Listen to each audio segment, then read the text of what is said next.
Hi, my name's Mel and welcome back to Bookish Brummy and my weekly video where I do a small review on all the books that I've read this week. So I've had quite a busy week. When we last left off, I had just started reading The Vampire Lestat by Anne Rice. So this was the first book I had picked up in my monthly challenge, which is reading as many of my big books on my shelves as I can. So I initially set out a list of 8 books that I could choose from. So I'm just going to put those on the screen now so that you can see them. Okay. And I picked Lestat because I've been dying to read this since I read Interview with the Vampire back in October. So I have finished it now and I have some thoughts on it. So I would rate this book quite highly. I would give it a 4.5. However, I haven't rated it as high as Interview with Vampire, which I rated at a 5. I really absolutely loved that book and I thought it was brilliant. And when I came out of that book, I said that actually I wasn't entirely convinced by the Louis character, and I didn't really like the Louis character as much as I thought I did before I started reading the book, having just watched the films. And that I thought Lestat had a lot more emotional depth to him than I'd originally realised from the films. And I would say that this book does prove this. Lestat is a very, very interesting character, and this book is it's not like really heavy in the plot, so there's nothing particular that Lestat is necessarily trying to do. It's just talking about the fact that he's reawakened and he starts talking about his past, how he came to be a vampire, and the vampires that he had come into contact as he was maturing into the vampire that he is, I say today, because this was written in 1985. So I think the sort of modern day in this book with Lestat is set at the beginning of the 1980s. So basically, when he wakes up in the 1980s, he's then looking back on the last 200 to 300 years of his existence. So what I found really interesting from this book is, we did learn a lot of really interesting details about Lestat's life. Details that actually we couldn't learn in Interview with the Vampire because Louis couldn't get these answers out of Lestat. So it was almost like no one knew where Lestat had come from, and Lestat didn't really instruct Louis very well on how to be a vampire. So it's sort of interesting going into this book because we actually understand why he never told Louis any of that. So I found that all really interesting because that obviously ties back to Louis, who is a character that we already know from Interview with the Vampire. But it also introduces a lot of new characters. And some of those sound really, really interesting. So actually out of this book, there's a really interesting character called Marius, and there's another one called Armand. Now we meet Armand in Interview with the Vampire, and he does actually have his own book in this series. So this is book number 2 out of a series of 13, and I think the Vampire Armand is like book, I want to say 5 or 6. So we have a few books to go before we get to Armand's proper backstory, but I'm not sure that Marius actually has one. And I can also see now the 3rd book, which is called The Queen of the Damned. The end of this book basically sets up the beginning of the Queen of the Damned book, I think. Now I suppose the difference between this book and possibly the other book in the series, what I'm anticipating, is this is like a character study of Lestat. And I think that's so that you understand him, because if you sort of read the synopsises on all the other books in the Vampire Chronicles, which is the name of this series, Lestat seems to be a key character in those. So I think like from Queen of the Damned, which is book 3, we'll actually start having a storyline where there's a proper plot and something that Lestat has to probably accomplish or fix as part of the storyline. So also that came out of this book, there was a mention of Ramesses the Damned, who is said to be undead but not a vampire. Now this was only a very, very, very tiny portion of this book. It's nothing really to do with the main storyline. It was just in a passing comment. And I thought that sounds really, really interesting. So I went and had a look, and Anne Rice has actually written 3 books that seem to be around Ramesses the Damned. So they're not part of the Vampire Chronicles, so I don't think that they're happening in the same universe that Lestat is in. But she has gone off on a side story of that, so I'm assuming the Ramesses character in the actual series is an undead character. So I'm actually quite intrigued by that series and interested in it, although it seems to be quite hard to get the first book these days. So if anybody's actually read that series and could recommend it, can you let me know down below? Like, was it worth getting hold of? Did you enjoy it? And was it the same standard as the Vampire Chronicles? Because I really enjoy the writing in this. I think it's going really, really well. However, I don't want to go off and start reading this other series when, you know, I still have like 11 outstanding books in this series to be cracking on with. Now, I wasn't really sure, to be honest, after I read Lestat, if I would be interested in carrying on with that series, and I haven't actually bought any of the other books in the series because I wanted to read this one and just see, you know, where I was at with it. Because initially when I'd read the synopsis on the back of Queen of the Damned, I thought, I'm not really sure if I'm interested in that. But then I read somebody said that Louis and Lestat actually interact in that book. They come back together. So I thought we had seen the last of Louis in Interview with the Vampire. He does pop up a little tiny bit in this book, but actually I think that he's going to be part of the action in book 3 with Lestat. And I actually quite like the relationship between Louis and Lestat, even though I find Louis a little bit like a bit of a whinger and a moaner. You know, I still enjoy to read about his character, especially in relation to Lestat. So I think after reading this, actually, I do want to read Queen of the Damned, for sure. So I am going to try and get hold of that book at some point so I can continue with this series. Now, the only reason that I think that I've scored this lower than Interview with the Vampire is I wasn't overly keen on the setting of the modern day in the 80s and what Lestat was sort of doing in the 80s. I much preferred when they were talking about being vampires in the 19th century. To me, that was just a much nicer image to imagine, and sort of like, you know, the way that they were dressed and the sort of mannerisms.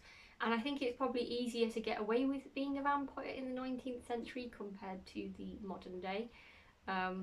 And also, as I said, this book, it's more of a character study really rather than a plot-driven story. Whereas in Interview with the Vampire, again, yeah, it is kind of like a character study because we're interviewing Louis and finding out about his life. But he is kind of like on a mission in that, I guess, because he's trying to find out where he came from. So there is probably a little bit more plot line to that book than this one. So I still really, really enjoyed this book. I totally recommend this book and I'm really glad I read it. I would read it again, but I can't rate it quite as high as Interview with the Vampire because I just didn't enjoy it as much. So I'm going to give this one a 4.5, whereas I've given Interview with the Vampire a 4.75. So while I was reading this book, I said, you know, I really don't mind, out of all the books that were on the big book list, which one was going to come next. So I'd actually done a bowl with bits of paper with the names of all the books written on, and I'd randomly picked one in front of the camera last week as to what should be the next book that I move on to when I finish Lestat. And I picked out the Poisonwood Bible by Barbara Kingsolver. So I read Demon Copperhead not quite a year ago, but sometime last year, and it was one of my favourite books of 2025, so I was really looking forward to reading some more of Barbara Kingsolver. And I didn't fully know what to expect from this book. I just heard that it was a modern day telling of Little Women, and I can say now after I've read it, I definitely agree with that. It is a modern day telling of Little Women. Now, I didn't think that Barbara Kingsolver could outdo herself on Demon Copperhead because that was such a good book. But oh my word, this is an absolutely incredible book. I am struggling to see how I will possibly read a book that I've enjoyed more than this book in 2026 or even 2027. I'd almost say that I think that this might be my favourite book that I've ever read. And that's saying so much because I've read a lot of books. But I was absolutely drawn into this book. I devoured it in a little over 2 days. I literally was like, housework, go away, and it was on the weekend when I started reading it as well, so I didn't have to go to work, and I was absolutely engrossed in this book, and I had absolutely no interest in anything that was going on around me. I just wanted to read the story that was happening in this book.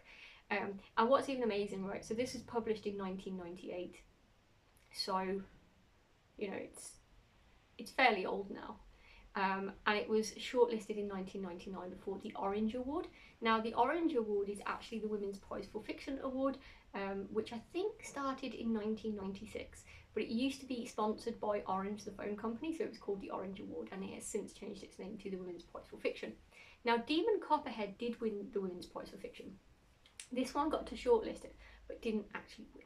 So I have to say, I would really love to read the winner from the year in 1999. And I think I'm going to have to track it down and read it, because I can't see how it could have been better than this. This was just absolutely amazing, and it doesn't seem to have won an award since. It's never seemed to have won an award. It's just been shortlisted, and I think this book is absolutely brilliant. So I'll get into a little bit of a review about what it's actually about. Now I've just told you all how much I absolutely love this book.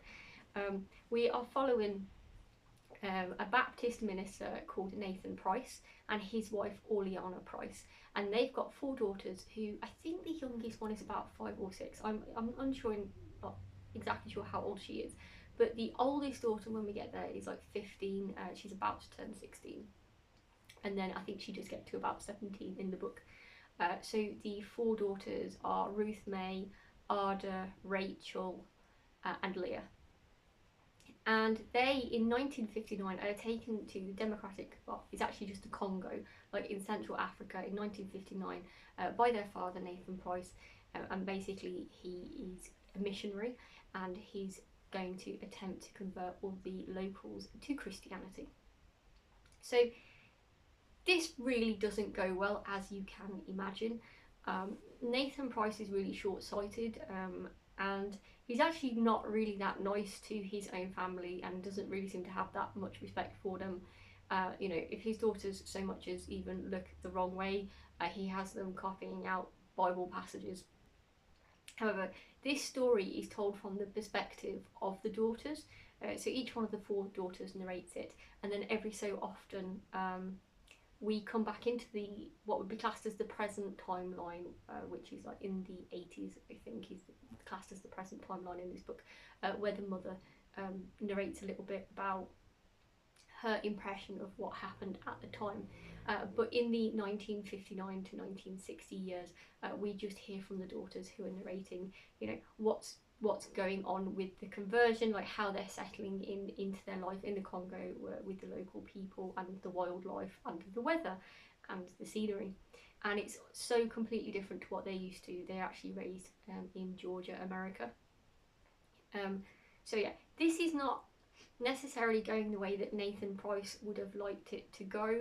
And then in 1960, the Congo goes through independence. So on the 30th of June 1960, they have their Independence Day and become the Democratic Republic of the Congo. But with this massive political change, there is also war within the country, and the family get caught up in that as well. I'd say this is a really, really beautiful historical fiction, which really well considers foreign, you know, involvement in Central Africa, for not just, you know, at the time of the independence vote, but also for like the 500 years previous, really, that people have been trying to involve themselves in that country. And there's a lot of discussion about, you know, different culture and different belief systems and what they really mean, because obviously, you know, the Price family go in thinking we're correct, and, you know, we need to save these people in this country, and actually, you know, the local population just sort of think like, well, we don't really need saving by you, and, you know, they don't obviously have the same beliefs, but because the daughters are far more open-minded than the father, they are more open to accepting the lessons that they're actually learning from their peers in the village where they're living, and learning off the you know, the other adults that are there. Also, the landscape is sort of completely different, and there's actually quite a funny scene, I think, in this book where the father is trying to build a garden and sort of farm stuff, and he's so set on, you know, the American way of farming, and he doesn't realise that it's just not suitable for the landscape that he's in. And there is a lady who's working at their house who tries to help instruct him on how to build the garden in a way that is going to, you know, yield something within, like, you know, the African soil that they have, that's very sort of prone to flooding and is quite clayey, and he completely ignores her suggestion, and you can imagine where that ends up. But yeah, I recommend this book so much. I could just keep reading it. I was so sad when it was finished. I mean, this book I think is, let's have a look, it's about 610 pages, 615 pages. So it's quite large, but it's on the smaller end of our big books. But I was so sad when I finished it. I could have read more, and I definitely want to get hold of more Barbara Kingsolver books now, because as I did not think that she could excel herself past Demon Copperhead, and this one was just absolutely amazing. And there is actually another one of her books that is on the Women's Prize for Fiction list, so I might try and get hold of that next. But definitely worth the read. So obviously I'm giving this a 5-star, but you know, if I had the potential, I'd give it 6, maybe even 7 stars if I could, because it's just absolutely fantastic. So after I finished that book, I did say that I was going to have to read Northanger Abbey by Jane Austen, which is not a big book at all. There's only about 240 pages in this book. But the reason I had to read this is because my book club was discussing it this week, and I had been putting it off because I'm not really a Jane Austen fan, and I wasn't really in the mood for reading it. So, you know, it was, I think, unfortunately, I felt sorry for this book coming off the back of the Poisonwood Bible, because, you know, I was on such a high coming out of that book. You know, I don't think anything could have read particularly well after coming out of that book. I think anything would have been slightly disappointing, especially then having to pick up a book which I wasn't really that interested in reading. So Northanger Abbey is published in 1817 in like the Georgian era, but it was written more at the beginning of the 19th century. I believe it was Jane Austen's first book that she ever wrote, but it never actually got published until after her death. So there had been like probably about 15 years passed between her writing it and it actually getting published. And all I can really say about this book, so it is my first Jane Austen that I've read end to end.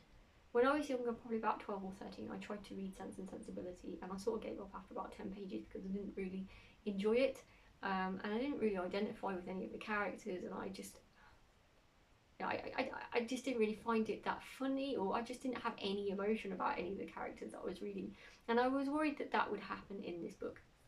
Now, I think, you know, reading now that I'm older, I can empathise with the character in this book more, Catherine Morland, who is the main character, and she is 16 years old in this book, and essentially she goes off to Bath for, I think it's 2 months, like 8 weeks, something like that, for a little bit of an adventure, but basically there is no eligible bachelors around where she lives in her tiny little village, so she goes to stay with some family friends who basically go to Bath on their holidays for like 2 months, you know, and she's hoping for a little bit of adventure, you know, and potentially she might meet an eligible man to marry. However, her parents haven't sent her on this holiday with the intention of her finding a man to marry.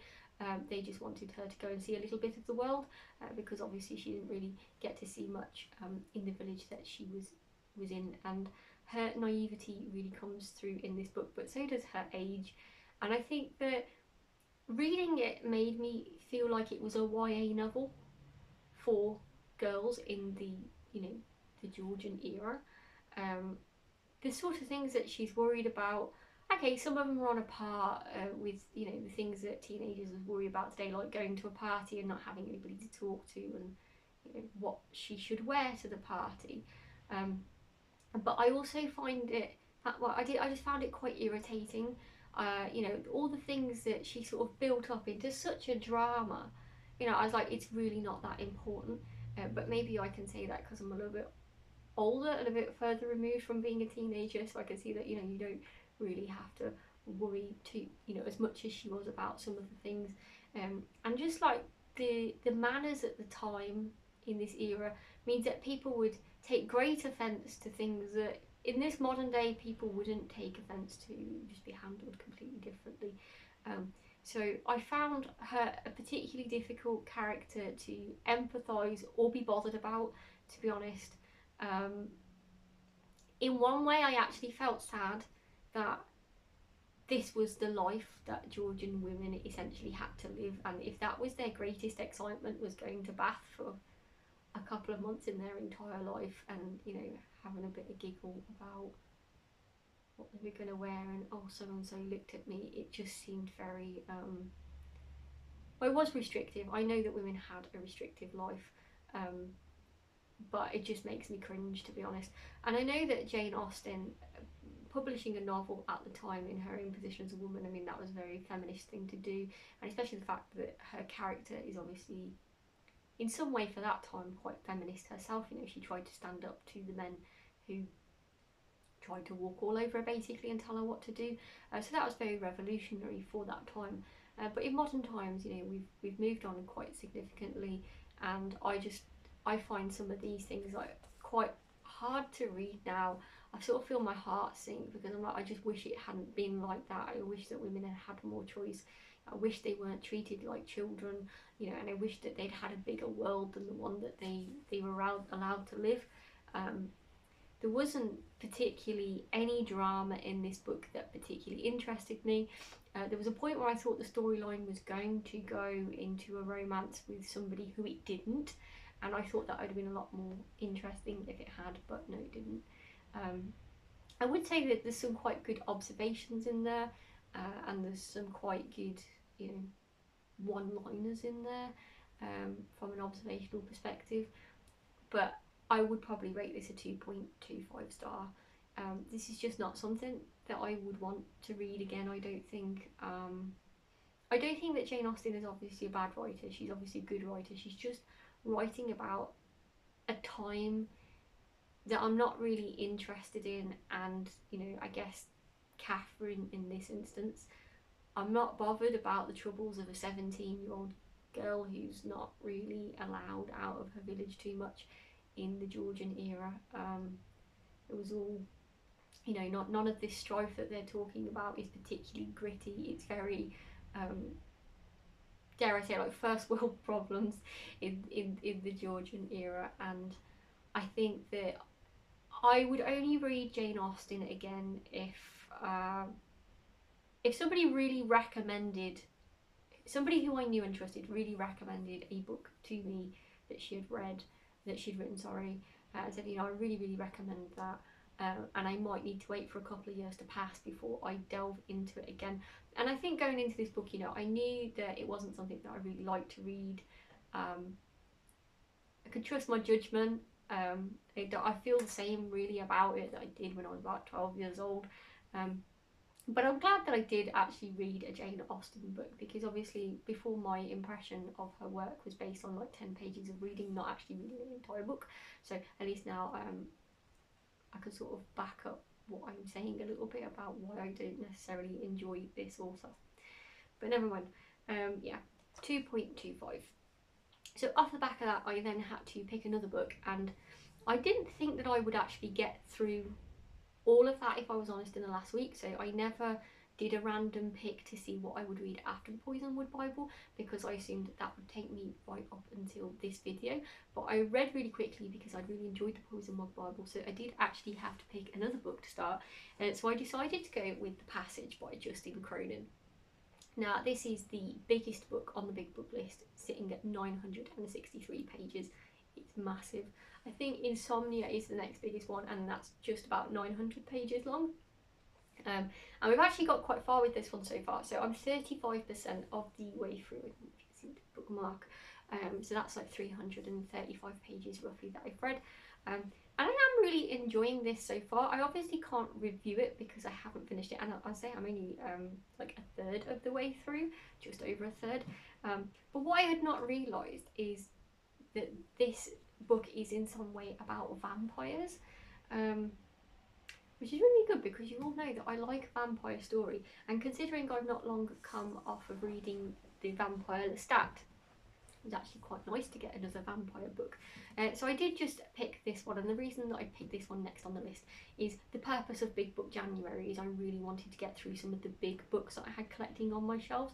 So I thought it would be a bit sad if I got through the whole month and never actually read the biggest book on there. And this book is it's the first book in a trilogy, basically, called, I think it's called the Passage Trilogy or the 12 Trilogy, but then there's another book called the 12 after this, and then there's another book which is called Mirrors, I think. And they're all really big doorstop books, and I bought the first two in book 66 in about October time. Thought the premise of them looked really, really good, and I just really want to get into this trilogy, so I really want to break the back of that by actually getting into the first book to really see, is this something that I want to continue with. And at the moment I'm enjoying the story. I did read some reviews online, and some people were a little bit unsure after it got over the 200 page mark. But I haven't found a lull in the story after the 200 page mark. I'm still quite drawn in, so I'm hoping that that's going to continue, because it's really horrible, like when you have 100 pages where you're bored in a book. I know that, but I haven't had that yet myself. So hopefully I will be finishing this one before we have a weekly catch up next Thursday. However, as I say, this one is probably going to take me a bit of time to read because it's so big. But what I was thinking to do is, before we end the video, I thought that I might pick randomly the next read to read after that one. So if I do finish that one, I know which one I'm picking up next, because I said I'm not really bothered with what's on the list, like what I actually read out of it. I just knew that I wanted to get Lestat read, and actually, you know, wanted to get that big one, The Passage, out of the way and read. What I will say is I have removed Kingsolver by Joe Hill off the list. That's not because I am boycotting Joe Hill for any reason, but for next month's theme of reading, I'm going to need the Joe Hill book. So I know that it's going to get read next month anyway, so I don't need it to be on the list now. I did think about replacing it with another big book, but then I thought there's really not much point, because there's still 4 big books left on the list. The Passage is going to take me about a week, and then that leaves me just over a week before the end of the month then to get, you know, through the other 4, which I'm not going to do. I never thought I was going to get through all of these big books in January, so I don't see any need to replace it. So I've taken The Passage out of here, and I've taken Lestat and the Poisonwood Bible and Joe Hill. So in here, what we've got left is A Little Life by Hanya Yanagihara. We've got Margaret Atwood's The Blind Assassin. We've got The Terranauts by MC Boyle and Stephen King's Insomnia. So let's see, what are we going to be reading next?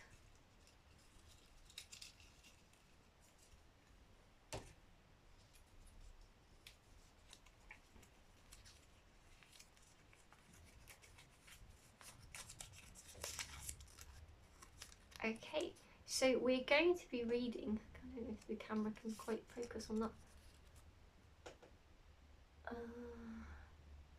The Terranauts. So that one is this one by T.C. Boyle. So this is my newest acquisition actually on the list. I only bought this a couple of weeks ago from Foyles when I went on a shopping trip, and it's actually, I think, the shortest one on the whole book list, because it's 508 pages long. So I'm going to guess that if I manage to get through The Passage and then start reading this before our video next week, then I will probably have time to read another big book after this before the end of the month. So maybe actually that's not bad that I've picked this one up rather than one of the other beasts, because then I might not have got through anything else. So yeah, I've had a really prolific reading week. I got through so much more than I thought I was going to, and I even managed to read a couple of stories out of my Edgar Allan Poe book as well. I was sat like waiting for stuff in my car, and I was carrying it around in my car, so I managed to get a couple of stories read on there as well. So yeah, I don't know what's going to unfold in the next week, but hopefully I'll have a really good reading week again, and at least manage to get through The Passage, so I can review that for you next week. Let me know in the comments down below if you've read any of the books that I've read in the last week and reviewed, and let me know what you thought of them. And as I say, also let me know as well what you think of the Ramesses the Damned books that Anne Rice wrote, if you've read those as well, because I'm really interested to find out about those. If you've enjoyed this video, please press the like button, and if you'd like to see my future content, please press the subscribe button. We will have a video on Monday. That one is not normally doing short reviews. That one's normally a review on a much longer and in-depth review on a book or another topic. I haven't decided what that video is going to be on Monday, but come along and find out, and I hope to see you soon. Thanks for watching. Bye.